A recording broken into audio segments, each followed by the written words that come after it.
Witam was wszystkich, ja się nazywam Nyx, a to jest moja kuchnia.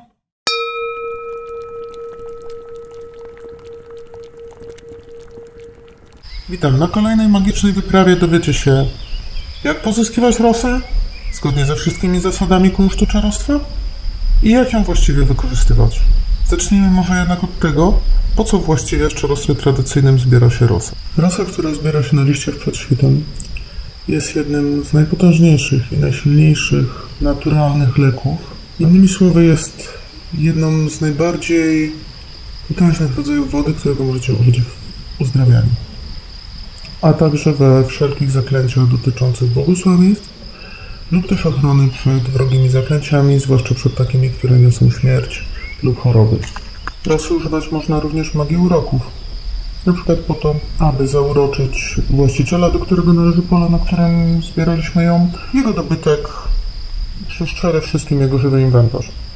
O tym, jak powszechne było zbieranie rosy w dawnej Europie, świadczyć może chociażby fakt, że w Niemczech innym określeniem na czarownicę jest Daustyrkar, co oznacza właśnie osobę zbierającą rosę lub wstrząsającą rosę. Istnieją również zapiski, które mówią o tym, że rosę zbierano na terenie Kornwalii czy na wyspie Man. Te rosy zbierano także w Polsce.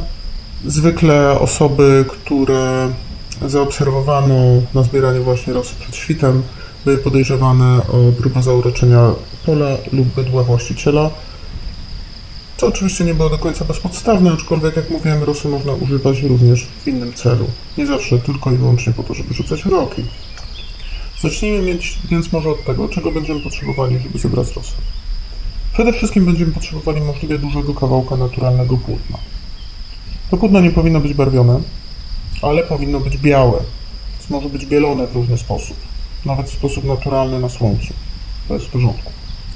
Po drugie, będziemy potrzebowali jakiegoś pojemnika, w który tą rosę zbierzemy, a więc na przykład, jak zwykle tradycyjnie korzystam z mojego miedzianego kotła, ale można oczywiście mieć jakiś spanuszek emaliowany, jakiś, nie wiem, wiaderko, cokolwiek. I ponownie przypominam, że nie powinno ono być zrobione z tworzyw sztucznych, może być zrobione ze szkła, metalu, jakiegoś fajansu, gliny, czegoś naturalnego po prostu. Ponadto będziemy potrzebowali nieco cierpliwości i samodyscypliny, żeby wstać przed świtem. Podobnie bowiem jak milczącą wodę, rosę również zbiera się przed świtem. Właściwie można powiedzieć, że jest taki moment, trudno mi powiedzieć, na kilka minut przed świtem, może na 10 minut, to zależy troszeczkę od warunków, kiedy rosa pojawia się na trawie i kiedy tak naprawdę jest jej najwięcej. Jeżeli go jeszcze nie wyczuwacie, to dobrze jest pójść trochę wcześniej i poczekać. Najlepiej rosę zbiera się na wilgotnych, podmokłych łąkach, w okolicach jezior, cieków wodnych, tam gdzie po prostu jest wilgotno, tam jej będzie najwięcej. Tradycyjnie rosę zbieramy w maju i jest to najlepszy czas na jej zbieranie i zbieramy ją również w okresie rosnącego księżyca, ewentualnie w czasie pełni. Rosę można również zbierać w czerwcu, właściwie można ją zbierać aż do sobótki, ale najlepsza jest rosa majowa i ma ona najwięcej w sobie mocy. Kiedy już wybierzemy sobie odpowiednie miejsce, na którym chcemy zebrać rosę, udajemy się tam koniecznie przed świtem i pierwszą rzeczą, którą robimy, jest zdjęcie butów. Ja tutaj też właśnie muszę zdjąć buty do tego celu. Pamiętać również musicie o tym, że rosę zbiera się w całkowitym milczeniu. Generalnie w tradycyjnym czarostwie większość rytuałów związanych z wodą wykonuje się w milczeniu. I tabu słowo jest w nich niezwykle ważne, żeby rytuały te w ogóle zadziałały. Dlatego też również i ten podkład nagrałem po tym, jak nagraliśmy materiał wizyjny, ponieważ w czasie zbierania rosy z wiadomych względów nie mogą się odzywać. W porządku, skoro już zdjąłem buty, mogę przystąpić do zbierania rosy. Rosy zbieramy w ten sposób, że bierzemy naszą płachę materiału. Im większa, tym lepsza. Oczywiście nie powinno być aż tak dużo, że będzie Wam trudno się nią posługiwać, ale im większa, tym lepsza, wierzcie mi. Następnie rozkładacie ją na trawie i tak jak to widać, przyciskacie delikatnie do trawy, żeby zebrać jak najwięcej rosy, żeby ta rosa w ten materiał wsiąkła. Na początku będzie to trochę trudniejsze, bo na początku materiał jest troszeczkę suchy, no ale trzeba mieć tu odrobinę cierpliwości. Przyciskamy oczywiście materiał delikatnie, tak żeby zebrać krople rosy, które są obecne na trawie, a nie tak, żeby nasz materiał stał się całkowicie brudny od ziemi, która jest pod spodem. Oczywiście on się trochę zabrudzi, tak? Nie pracujemy w sterylnych warunkach, pracujemy na łące w warunkach całkowicie naturalnych, więc to jest normalne, że on się troszeczkę zabrudzi od soku traw, od ziół, od pyłków kwietnych, również czasami od ziemi, może być jakieś kretowisko, mrowisko, cokolwiek, ale generalnie rzecz biorąc przyciskamy go na tyle delikatnie, żeby rosa weszła w niego, natomiast żebyśmy sobie nie upaćkali przesadnie całego materiału. Możemy także wziąć nasz materiał i delikatnie przeciągnąć po trawie, co jest szczególnie fajne i efektywne, jeżeli nasz materiał jest już mocno przesiąknięty rosą. Kiedy już zbierzemy odpowiednio dużo rosy na materiał i czujemy, że jest on całkowicie, absolutnie mokry, to go po prostu wyciskamy do naczynia, które mamy. Tak jak teraz, jak widzicie, całkiem dużo do tego naczynia spływa. A tak wygląda nasza rosa zebrana do kotła. Jeżeli się przyjrzycie bliżej, to zauważycie, że nie jest ona wcale krystalicznie czysta, jak to by się mogło wydawać. Tak naprawdę ma ona taką zielonkawo-miodową barwę, głównie z uwagi na obecność pyłków kwietnych. Ponieważ, tak jak mówiłem, zbieranie rosy nie odbywa się w jakichś sterylnych warunkach, lecz odbywa się na łące, gdzie na trawie osadzają się różnego rodzaju pyłki. Przede wszystkim w maju mamy do czynienia z pyłkami kwiatowymi. No ale właśnie o to chodzi także, że zbierając naszą rosę, zbieramy również magię zawartą w tych roślinach, magię zawartą w pyłkach kwiatowych.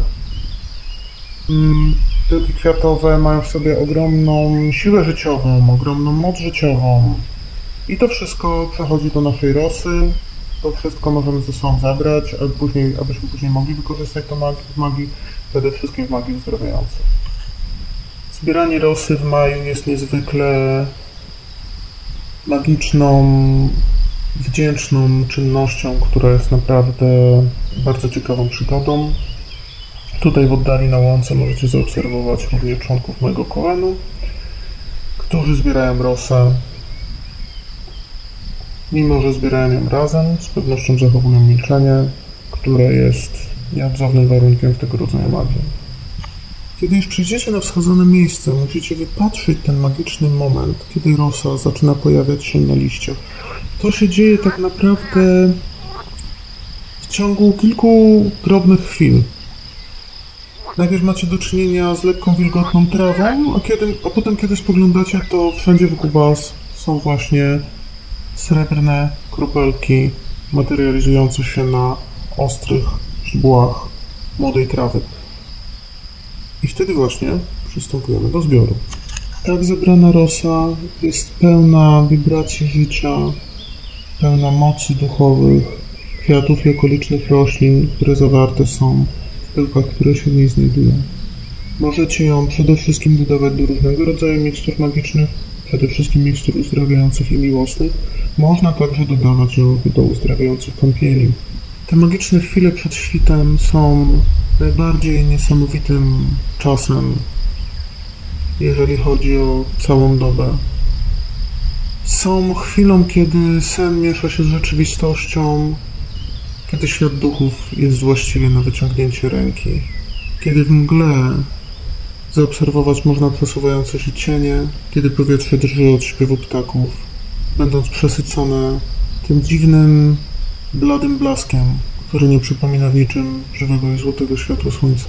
To jest godzina duchów, która tradycyjnie też nazywana jest szarą godziną. I wtedy właśnie magia się dzieje, a świat nadzmysłowy jest dosłownie tuż obok nas. Łatwo jest też do niego wkroczyć, nawet przez pomyłkę. Więc kiedy idziecie po rosę, czy kiedy idziecie po wodę, czy po zioła przed świtem, pamiętajcie o tym i uważajcie na to.